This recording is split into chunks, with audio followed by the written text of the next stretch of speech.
esteemed staff and celebrated students.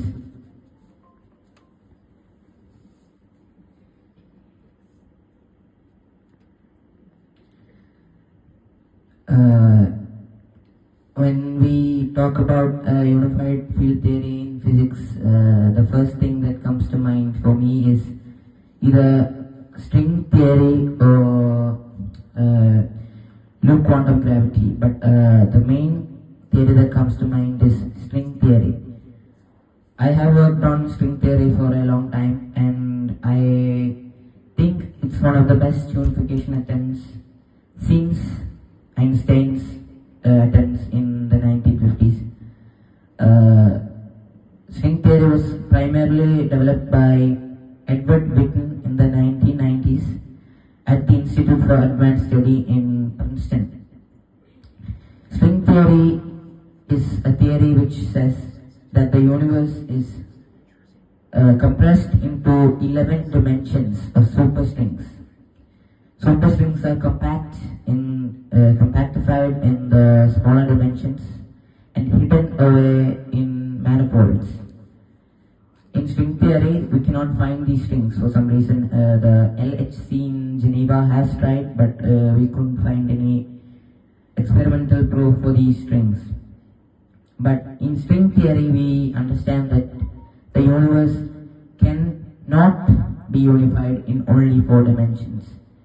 I have tried to unify physics in 4 dimensions with my paper, Superbosonic String Theory.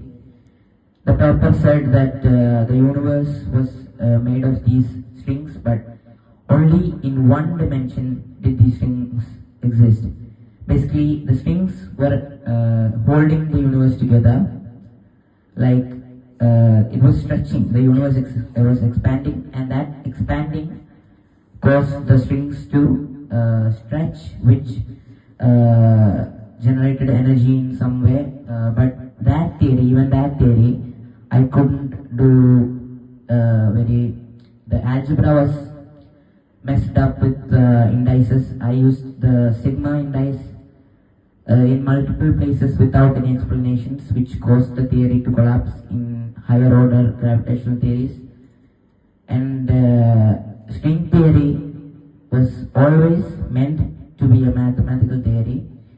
When Edward Witten first wrote it in the 1990s, and in my opinion, it's one of the best unification attempts in history, because in 11 dimensions, the beautiful mathematics, but the experimental proof wasn't there, still not there. We have tried to find the experimental proof in the LHC, but in 2012 we found the boson, but we didn't find the superstrings that were said to be there, but we couldn't find it. And another unification attempt which was made was by loop quantum gravity. I do not know much about loop quantum gravity, but I do know much about quantum field theories. Quantum field theories basically quantize the gravitational field as a graviton. Gravitons are spin 2 massless particles which basically travel at the speed of light but has very small mass, almost no mass. Actually, no mass, because to travel at the speed of light you have to have 0 mass. These particles were not found again. No experimental proof of these particles were ever provided. No experimental proof were ever shown in any papers, because these gravitons were spin 2 massless particles, almost exactly like a photon, but not exactly a photon.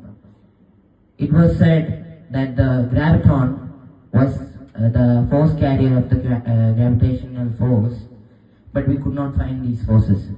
And in my new paper called On the Fundamental Gravitation of Attracting Bodies, we are quantizing the gravitational field by not quantizing it. We basically decided that the particles that were not in the gravitational force, like electromagnetic force and the weak and strong nuclear forces, we decided that those were the force carriers of gravity. Where those particles existed, that gravity was also there, because gravity did not need a primarily important was carrier, because gravity was a field, like Einstein said in 1915. Gravity as a field, we saw it as that, and we are writing a paper by coupling the gravitational field theories, by imagining the field as a carrier of particles instead of a field being made of particles. And we have decided to do that in the classical Lagrangian formalisms, and we are working on it right now. Thank you.